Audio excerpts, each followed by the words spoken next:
Di parang ipaliwanag, ano ito ka mo, parang surprise witness nila. may sinabi ka parang ito yung pang ano. Surprise ba yung sinabi mo? Opo, Oo, opo, sige, oo. sige, sige. Kasi nga raw, Bakit yung surprise? marami daw po itong alam at di umano ay pinagkakatiwalaan daw po ito ng dating Pangulong Rodrigo Duterte at saka ni VP Inday Sara Duterte, Sen. At ito daw pala ay nagdi-deliver ng mali-maleta, dapol bag ng salapi sa mga kakilala ng dating Pangulo at ng pangalawang Pangulo, Inday Sara Duterte. Kung surprise witness siya, bakit siya nilabas ngayon? Para daw po talagang maidiin, makakita ng probable cause. Kasi di ba sa Justice Committee ng Kamara, yun lang ata ang hinahanap nila, Sen, di ba? Probable cause. Alam ko kasi, by stages yan, di ba? Opo. Kinakailangan makapasa ka dun sa sufficient inform. Una po Sufficiency yan. inform. Opo, oo. Tatlo yan eh. Sufficiency inform, Substance. sufficiency in substance, Yes po. at saka the complaint alleges sufficient grounds, parang ganyan. Okay, oo. Kaya kailangan merong determination of whether or not the complaint alleges sufficient grounds. Opo. So nag-declare, di ba, sabi niya, ang pagkakaalam ko, nag-declare ng sufficiency of grounds eh. Yes po. O di sapat na yon. Bakit nagkakaroon ng hearing? Yun ang aking tinatanong sa'yo. Hindi, sabi daw kasi mukhang nare-required na rin po ata na magkaroon ng, dati tawag nila mini trial eh. Ano ha? Para, kumbaga sa fiscal daw po, ang pagkariwang kaso, magkaroon daw po ng basihan para maiakyat sa korte yung kasong kinakaharap ng isang tao. Hindi, mali yun. Ganun ho ba? Kasi nga, yung impeachment kasi, Opo. kung ikukumpara mo sa pangkaraniwang kasong kriminal, Yan, opo. Oo. ito kasi hindi naman kriminal, hindi civil eh. Hindi It's po. more on political eh. Ipaghalimbawa mo, kaya nga merong ang tinatawag nating maghahabla sa kanya, House of Representatives eh. Opo.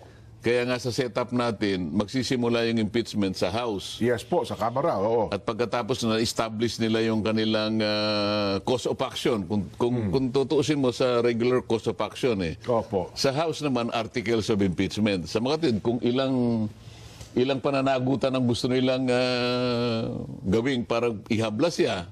Halimbawa, 10 articles. Prosecutorial ito eh. Opo. Kaya nga ang tawag doon sa mga maghahabla, prosecution. Yes po. Kaya sa tuntunin ng House, meron silang i-elect na 11 prosecutors. 11 prosecutors, yes. Sa mga tweed, ang nature ng impeachment proceeding sa House, inquisitorial lang siya, parang preliminary investigation. Opo. Kapag ka pumunta ka sa piskalya, hindi nagtatrial doon eh. Ganun ho ba? Sapat na sa piskal yung madistinggin niya. Kasi noon, lalo na noon Opo, oo. ang quantum of evidence noon ay probable cause. Opo, oo. So masyado siyang mababaw. Na basta naisip lang ng piskal na May batayan ito. Okay ito. mukhang dapat ko talagang ihabla to. Isampa na sa korte So yan. pag nagsampa siya sa korte, aarestuin na siya. Opo. Probable cause. Pero ngayon kasi, binago na yun eh. Okay. Ang quantum of evidence, ay yung tinatawag nilang prima facie, Prima facie, opo. with sufficient certainty of conviction. Ganun eh. Yes po. Kaya ngayon, pag sinabi mong prima facie, almost almost sigurado na may kalalagyan to. Yung inireklamo, tama kayo. Opo. Oo. Oo. Ngayon, kung surprise witness, si Madriaga, ba't nilabas nila? Kasi itong mga sinasabi nila ngayon, ang talagang trial sa Senate eh. Ngayon lang, nakikita ko na yung halimbawa, pag nakita ko yung testimony niya, di napaghandaan ko na siya, ito tatanungin ko siya ng Yun na ganito. nga po, oo. Tatanungin ko ganito. Paano kung lahat ng tinanong ko bumagsak siya? Di wala. Oo. Kaya nga yung piskal, sasabihin niya lang, ikaw ba si Madriaga? Opo. Tetestingin niya lang eh. Oo. Kuminsan ang daming nahuhuli sa piskalya pa lang eh. Piskal, oo. Kasi nung nagtatrial pa ako sa bandang Laguna, Opo. may nauna eh. Pero kasi maliit lang yung opisina. Ito muna yung nauna. Oh. Attorney Nelson Lubao. Yan. Asan ang ano mo? Sir, wali ka. Asan yung akusado? Asan yung complainant? Ito. Complainant, halika. Sabi ng piskal, oh. Opo. Ito ba ang iyong salaysay? Oho. Ito yung complaint mo? Opo. Nako. Oh. Di ba puro kasinungalingan ito? Di ba tinuruan ka lang? Ganun sabi ng piskal, oh. Kasi po, ang abogado po patay na siya. Ganun lang naman ang ano eh. So pag na-establish niya, kahit na tinakot niya, Oho. pirma mo ba ito? Opo. Kahit anong gawin niya. Sige, okay. Pero hindi siya magta-trial na iisa-isahin mo ng ganyan na wala. Kasi kahit na iminamatwid nila na kasi may nakalagay sa amin dito na mag-hearing Yes kami. po, yun daw eh. Yung hearing na yon sa aking opinion dahil nga nahangga ka lang sa preliminary investigation, hindi ka magta-trial because ang trial proper sa Senado pa rin. Yes po, oo. Kahit nasabihin mo pang merong hearing diyan, yung hearing sapat lamang hanggang sa hangganan ng preliminary investigation. Hindi siya trial para ma-examine mo yung merits nung daladala niyang ano eh. Siguro ang sinabi niya halimbawa, Kanyang affidavit, ano? ikaw ba si Madriaga? Ito ba ito yung ganito? Ganito ba ito? Pirma mo ba ito? Ito bang taong binanggit mo rito, buhay? Ito bang ganito? Hanggang ganun lang. Pero yung merito nito, para ngayon ay tingnan mo yung kung bastante ang kanyang kredibilidad. Hindi yun ang ano eh. Ganun ho ba? Hindi yun. Kaya nga sabi ko, kung ito yung star witness para halimbawa gamitin nila, Against Vice President. unang-una, preliminary investigation lang to eh. Tapos ang quantum of evidence, sabi ko ngayon, prima facie. Nung tinatanong ata siya, balit-balita ko lang naman wala namang corroborative evidence eh. Sana man lang merong independent evidence gagamitin mo para yung statement niya totoo. Parang walang ganoon eh. Mukhang siya lang po ata. So bagsak siya. Babagsak siya doon sa quantum nung certainty of conviction. Kasi kailangan admissible, kailangan corroborative. Paano mag-admissible meron daw checking inanom. Opo, yun. Isa pa yun. May Hindi na. nalabas ng cheque. Ito nga yung sinasabi ko, dito pa lang, lilitaw na yung ano. Bakit sila nagpakadalubhasa na ilabas ito kung ito pala yung kanilang pambato? Hindi, pero Sa akin lang naman, ha? Kung wala man daw po mga corroborative statements, baka naman daw po sa mga dokumento, mga hawak nitong papel. Kasi mukhang maglalabas daw po siya ng ng bank statement. Naglabas daw po siya ng waiver para makita ang kanyang mga record sa bangko. Hindi nga ganun ang tuntunin eh. Ganun ba? Kahit na sabihin pa nilang nakalagay sa rule namin kasi hearing o kaya trial. Opo. Pag binangga mo yung tuntunin na yun sa liwanag ng Constitution, hindi kasali doon eh. Ang merong trial, ang trial sa ano Sa Senado talaga dapat, Senate Court na So po. yung bahagi na yun kasi, boss, sa kanya, ito yung aming tuntunin eh. Pero yung bahagi na yan, unconstitutional yan. May bahagi dyan na salig sa kasaligang ba, pero kung magta-trial ka, hindi sinasabing ikaw magta-trial. Ilang masasabi ko doon. Ang problema... At saka dapat susuriin mo, yun bang mga sasabihin niya?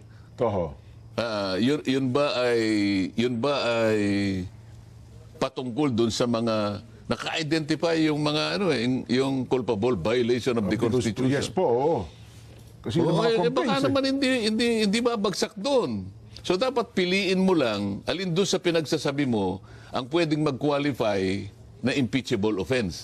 Hindi lahat naman ng offense kasi impeachable eh. Nako. Identified lahat yun, di ba?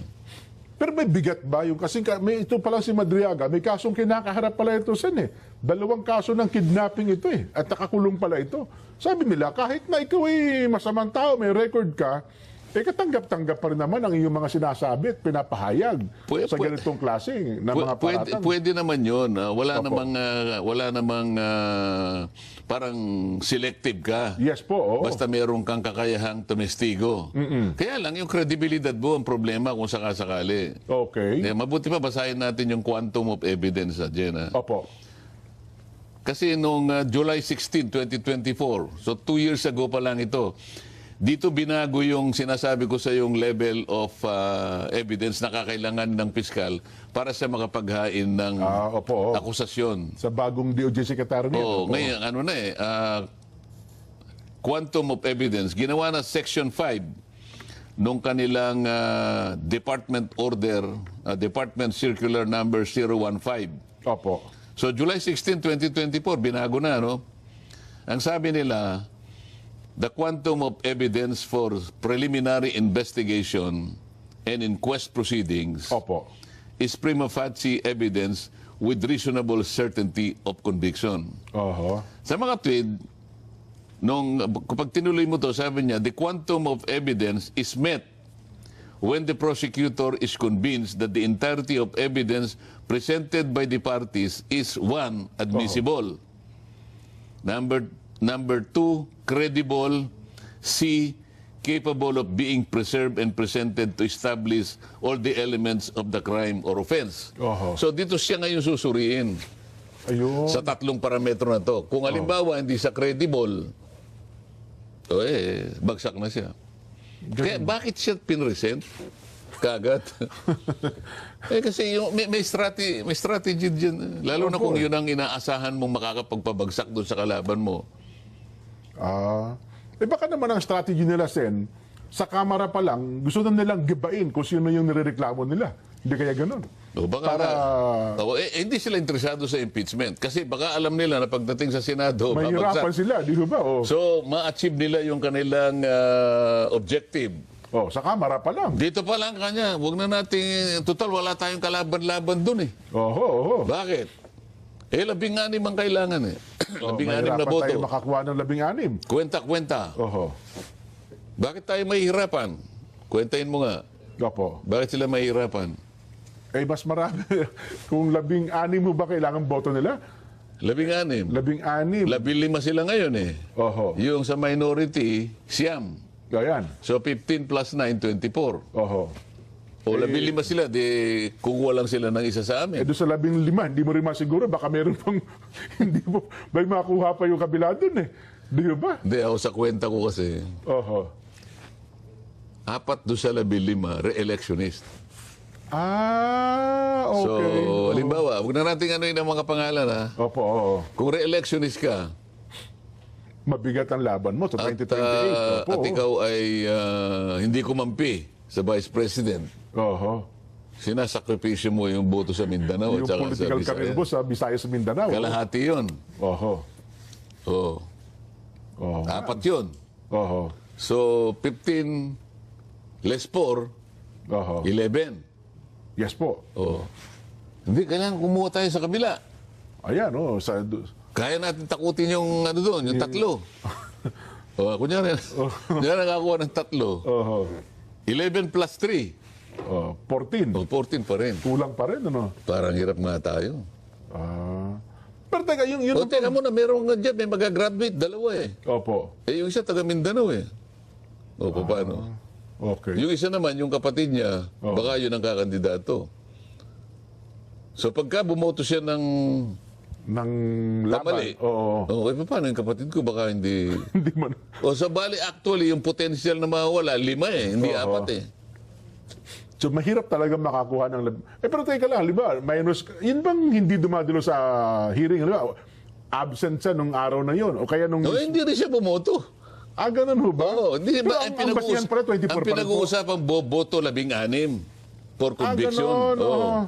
Wala siya, paano siyang boboto sa pag 16? Hindi pa magiging bilang nun. Dapat 23 na lang kasi... Halimbawa, si Bato, Sen. Oo. Wala eh. Paano siyang boboto sa 16? Wala nga siya. So hindi na ang basihan mo 23. Hindi. Hindi, 24 pa rin talaga ang basihan mo. 24 pa rin. Ayun pala yun. Dahil nga siguro ganun, Sen, kaya sa kamera pala, kinakailangang magiba na natin, magawa na natin yung ating motibo. Kaya nga naniniwala ko dahil nga tinanong ko sa iyo, bakit siya pinresent? Kung surprise witness. Oho. Kasi sabi niya, kasi ito na lang ang pag-asa natin eh. Halimbawa ganun eh. Oho. Doon wala tayong pag-asa. So dito man lang makaano tayo. Kamera pa lang, oo. Ayan. Mabigat ang laban nga pala, no? Ay, naku. Anyway, saglit lamang po. Pagbalik natin, meron pa isang magandang paksa na pag-uusapan. Nahuli na raw si Saldico. Mamaya po, sa pagbalik ng Saganang Mamamayan.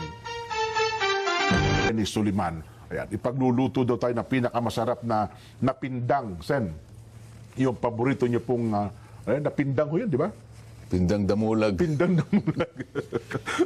At saka yung kamaru. Ayun, ako. Alam mo yung kamaru? Opo, yung maliliit na na gagawin natin yung tawag yung Yung sinangag. kamaru, pinsan ng ipis ito di ba? Ay, hindi. Pero para sa putik po itong kamaru. O kaya naman ay yung tortang kamaru. Nako, the best. Ha? Anyway, Sen, balitang-balita po ngayon na nahuli na raw po sa Czech Republic si dating Congressman Saldico. Sen.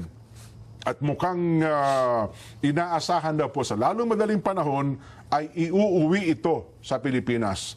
Ang hamon sa kanya, Senator, sabi niya, Congressman Saldico, please tell all. Sino ang nagsabi nun? Ang statement daw po ng Malacanang, Sen. Tell all. Sabi niya sabi ng, yun ang mensahe daw po kay Congressman Saldico, Sen. Sino nga sa Malacanang ang nagsabi? Wala po nakalagay lang. Malacanang kasi yan ang story ng balita. Magsabi daw po ng lahat ng kanyang mga nalalaman. At Dapat lang, di ba? Ay, dapat nga po. Oo. Ngayon, marami bang natutuwa? Ay, ako naman, Sen, kasi maraming may gustong pauwiin. Baka marami ho talaga natutuwa na mahuli siya at makapagsalita ng kanyang mga nalalaman talaga, Sen. Sigurado ko, yung mga natutuwa ay yung mga taong nakapakinig ng kanyang mga Opo, yun, mga naunang inihayag video. Oo, sa mga video niya. At siguro, pag nandito siya, lalo niyang mapapatibayan yon dahil pwede siyang humarap sa mga pagdinig. Yes po. Oo. Kung meron pang pagdinig, Hindi, dapat naman magkaroon pa, Sen, kasi paano ko nakakasiguro? pagka wala ako magpapatawag yan, Sen. Papasok na ako dyan. Kasi- dapat meron. Hindi, kasi naglabas na naman siya ng parang, ano bang tawag doon? Press statement. Ano bang Sabi niya, magbubukas lamang ako ng panibagong pagdinig Opo. kapag ka ako'y nakakalap ng sapat na Lagda. bilang ng lagda sa aking partial report. Bakit naman magiging kondisyon yun?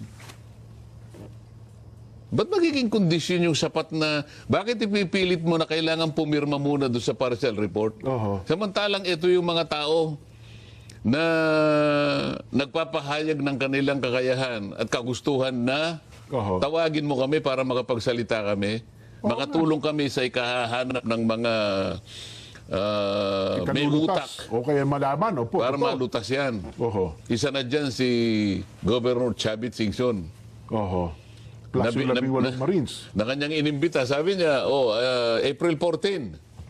Sabi niya ganun. Opo. Pagkatapos, bago pa mag-April 7, na kung saan binigyan siya ng pagkakataon makapag-submit ng sworn statement hanggang alas 5 ng hapon, papunta na yung tao ron eh. Sabi niya, i-defer muna natin until further notice. Oho. Kasi hindi ka pa nakapag-submit. Papunta na nga ako dyan. Ginamit pang dahilan yung hindi niya pagsasubmit. Tama po. Alam ng tao na April 7, binigyan siya hanggang alas 5. Oho. Kaya ang balita ko, kumakain siya sa Manila Yacht Club. Malapit na sa Senado yun. Alauna, Opo. kahit lakarin niya lang, madali na Malapit, oo. tinawagan siya nung kanyang secretary. Oho. Sir, wag na kayong pumunta roon kasi at exactly 9:19 a.m. Ba? Oho, 9:19. binayber sa bahay niya yung sulat notifying him that the scheduled hearing is deferred Nako. until further notice. Isa nga sa mga dahilan doon, Oho. kailangan tayo makatipid sa kuryente kanya dahil sa may krisis tayo. O, tama naman. Pangalawa, Oho. hindi mo nga niya na-submit eh. Wala yung affidavit mo. Pangatlo, yun nga, kailangan natin ng additional signatures. So yun ang magiging batayan lang para ipatawag ulit yung pagdinig ng Blue Ribbon. Kinakailangan makakuha siya ng sapat na pirma? Oo. Doon sa mukhang mali naman na tayo, Sen. Kaya wag kang masyadong optimistic na kung mo dumating si Saldico. Akala mo talagang yun na yung Hindi, asang-asa na. pinakahihintay mo. Hindi kasi marami talagang gustong marinig, lalo kung sa Senado, ang pagsasalita nito si Saldi ko, asang-asa na ako, Sen. Oo nga, alam ko nga yun eh. Kaya Oo. nga, hindi lang naman ikaw, ang daming umaasa. Eh, paano yung ayaw umasa? Hindi, mali siya doon. mali po yun. Hindi kasi, bakit Bakit, alimbawa, ikaw, Opo. nagluto ka ng pagkain, Oo, okay, opo, oo. pinatikim mo, Oo. hindi maganda yung pagkakaluto eh. Okay, maalat, no? Ano pa ba, no? Oo, Okay. tapos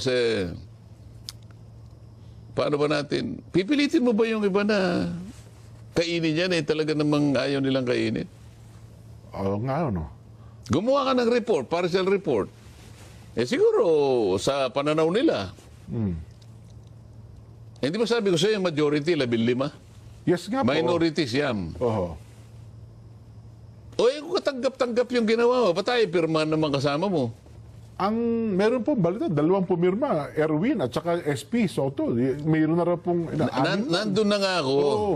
Sa tagal na yung ibinigay niya yung partial report na yan, kung talagang yung pagkakagawa niya, kumbaga sa luto, ay talaga namang katakam-takam, Opo.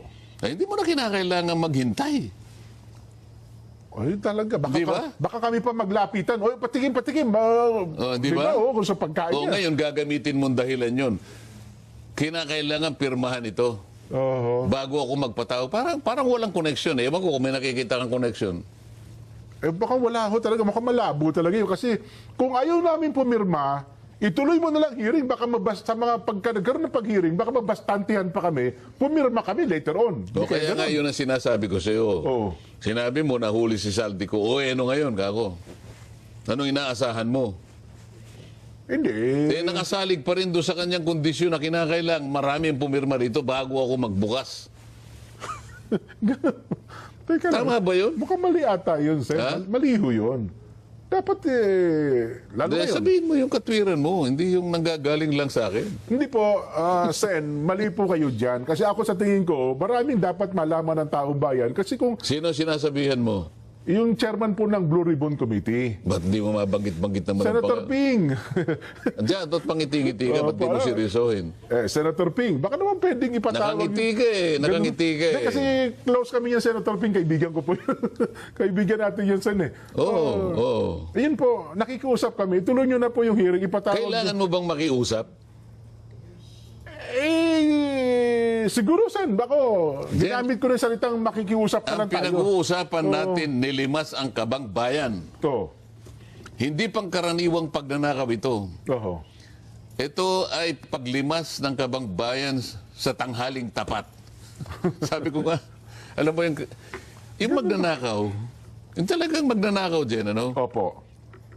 Nahihiya pa rin yan eh. Alam mo kung bakit? Kung minsan nakatakip ang mukha eh. Siyempre ho. Di ba? Oo.